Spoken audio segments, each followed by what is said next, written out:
you're a Republican running for office these days, there seems to be one rule, and it's a very simple one. President Trump, love him or lose. Tennessee's Diane Black became the 5th House Republican this year to lose a bid for higher office. If your first name is Congresswoman or Congressman, this has not been a good year to be in a Republican primary. But 5 other House Republicans have won primaries for statewide office. The difference for them? An endorsement from President Trump, a real one. Other Republican candidates have noticed the trend that the closer you are to Mr. Trump, the closer you are to winning. Here's some TV ads from Republicans who got that message. I'm Todd Rokita, and I'll proudly stand with our president and Mike Pence. My friend, Martha McSally, she's the real deal. She's tough. Supported by President Trump. I called Diane Black, and you came through, Diane. I got a big truck, just in case I need to round up criminal illegals and take them home myself. That last one's the nominee for governor of Georgia. Mike Murphy's a longtime Republican political consultant. He joins our panel. He's my ad guy for the week. Mr. Murphy, good to see you, sir. Good to be here. All right. I want to put up 2 sets of Republican primary ads we're watching. One is in Florida. Here's one that is, frankly, a traditional Republican primary attack ad. Take a look. Washington is full of bad ideas and phony politicians. Ron DeSantis and his huge tax increase fit right in. All right, tax ad. That seems like a good chat. Well, here's Ron DeSantis and the ad that he's running right now in his primary. Everyone knows my husband, Ron DeSantis, is endorsed by President Trump, but he's also an amazing dad. Ron loves playing with the kids. Build the wall. He reads stories. Then Mr. Trump said, "You're fired." I love that part. Look, I didn't cut out all the issue parts of that ad. Yeah. Mike, Trump's taxes. Yeah, yes. I know. In the old days, when ideological issues drove the Republican primary, the tax hit would be a devastating one in a Republican primary. But now, because it's all Trump all the time and issues have been pushed out for this cult of personality, think about this. You have a guy running in the Republican primary for governor of Florida, right, a state surrounded by oceans, talking about federally building a wall essentially in Texas. And guess what? In the primary, it's going to work. It's been bizarre. It's totally flipped the script. Adam Putnam, has been running for governor his whole adult life. This was his moment, and one Trump tweet. Now, I'm going to show you, I want to go to Michigan Senate here. This is, you love Michigan. It's a home state of yours.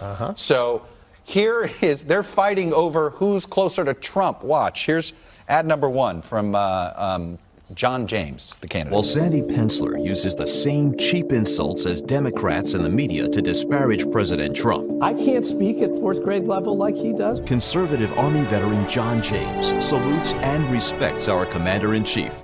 So damaging, apparently, that ad. Sandy Pensler had to do a response ad on Trump. Here. John James was busted using deceptively edited videos of Sandy Pensler. He lied. He left out my calling the president smart and a remarkable talent. The truth is, I'm a conservative businessman who stands with and voted for President Trump. Yeah, it's like a Stalin trial now. You know, it's unbelievable. You know, when you wore a collectivist tie, you're out of order. It is the new reality of the Republican primary. But the problem is, when Al and I were doing Republican politics, when you run the primary, you wanted to line up an issue profile you could also use in the general election. You're the tax cut guy. Yeah, you're the fiscal guy, you're the small business guy, you're going to fix schools. You put your pitch together, not only to unify the party, but to go win swing voters. Now, you come out of this thing from the Trump church in the Republican primary with a big Trump halo, but in the general election, Democrats all hate Trump, and among independents, he's mostly upside down. So what is your magic light sword in the primary becomes an anchor around your neck in the general. But so much of this is stylistic. They want to be seen as pugilists like President Trump inside of the GOP, but ideologically, you don't see Troy Balderson in Ohio running for the House. They're talking about trade, but they're not taking the hard line on immigration, on trade in the same way as President Trump. They talk about build the wall. They know they need the enthusiasm, but they're not the same kind of Republicans. But Trump has redefined what the party is. Let me show you something real quick here. These are all the endorsement tweets he does, and they're all probably written by Dan Scavino. It's sending the message of what Trump's Republican Party is for. Border security, military, vets, tough on crime. You don't hear taxes. You don't hear national defense. It's not Reagan-like. You don't even hear morality stuff, probably for obvious reasons. Yeah, look, the die's cast. People in the party have decided that he is the general, They're going to win or lose with him. Everybody else is going to be a soldier, and they're moving along with a general in order to try to win the election. It's a high risk, high reward, or high punishment situation. And this election is going to be decided by Donald Trump. But Mike, let me reverse. By Donald Trump's situation. Let me defend the strategy here for an odd second, which is the president says, hey, look, it's going to be a referendum on him anyway. Isn't it better for the party, rather than run away from him? Well, I'm going to get saddled with him whether I like it or not. Is this oddly maybe a way to at least minimize your losses? You know, I get that. The problem in swing states with Trump is so big, there is no easy way out of it except building a time machine and finding courage a year ago. That ain't going to happen. So in the North Dakotas of the world, this strategy will pretty much work. But in the swing states, it's a lot tougher. Now, the funny thing, the great irony of this is if you look at who Trump likes to endorse with his tweets, it's people who have done the opposite of him, served in the military versus a Yale graduate, I believe, down in Florida versus Iffy. So it's weird. He's kind of reaching to a persona that's even better than his own with these endorsements. You want to jump in? You know, it's so interesting to me. Previous presidents didn't jump into primaries in their own party in the same way, but Trump has a really strong record jumping into primaries, which is why these primary candidates want his endorsement. I think he's 10-1 in Republican primaries that he's, or 9-1 in the 10 primaries that he's jumped into.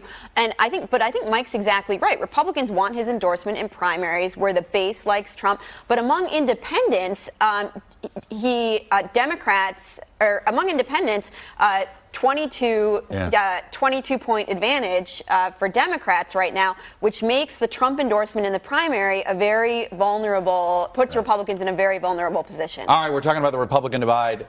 Boy, I learned something from Netroots Nation, Helene, this weekend. The Democrats are about to have their own little fight inside the party. I mean, Amy Klobuchar, she didn't look like she was comfortable answering Elizabeth Warren's question about a racist criminal justice system top to bottom. Socialism, once you like. Socialism. I mean, this is the Democratic Party is about to go through their own Trumpian like experience here. Oh no, they're going to have the same issue that we're seeing play out in the Republican Party, and with the Republican primary situation that we're having right now, it's just so fascinating because it feels as if we're seeing political science 101 is the same stuff that gets you out of the primary, that gets you to win a primary when you have to go so far to the left or the right, is what can weigh you down in the general election. You're seeing that amplified right now this year, and the Democrats are having the exact same issue where you got this war, and you have the progressive wing and the left of the left of the left have been so pissed off ever since 2016 anyway, and they're doubling down on the Kamala Harris's and Elizabeth Warren's and Cynthia Nixon, and you're seeing this clash right now. I mean, they were throwing spitwads at Mark Warner months ago, so it's going to be, I think it's just going to be fun to watch. It's going to be fun. Base on the left is so crowded. It's only summer 18. You think about all the people competing for that progressive mantle. Keep an eye on Tim Ryan of Ohio, Mitch Landrieu of Louisiana. Could someone from the center, Landrieu calls himself a radical centrist, kind of right up the center in 2019, 2020. Mike, I feel like we're headed to something. You've got Trump and his base. You may have Elizabeth Warren and her base. That this is what the two bases of the political parties actually want this. Here, this is who we really are, and you in the middle, you decide, hold your nose, and pick a side. Right. Is that how the 2020 race is going to be? Yeah, it's normally a card trick. Pick any card you don't want. The problem is there's a great appetite for a centrist, but there's no distribution system. We're not built for 7-Up to be number one. It's Coke or Pepsi, because that's the distribution. It's very hard to run a third-party candidate, and then you wind up in the Electoral College where you got to ask the two parties to put themselves out of business. So my bet is you're going to have somebody Trumpian, but look, I do think if we have a bumpy midterm, the whole Trump thing at 19 could be a whole new ball game. And on the Democratic side, the muscle's on the progressive side. All right, guys, I'm going to pause it there. We got to do real politics today. Kind of fun. Hey, NBC News fans, thanks for checking out our YouTube channel. Subscribe by clicking on that button down here, and then click on any of the videos over here to watch the latest interviews, show highlights, and digital exclusives. Thanks for watching.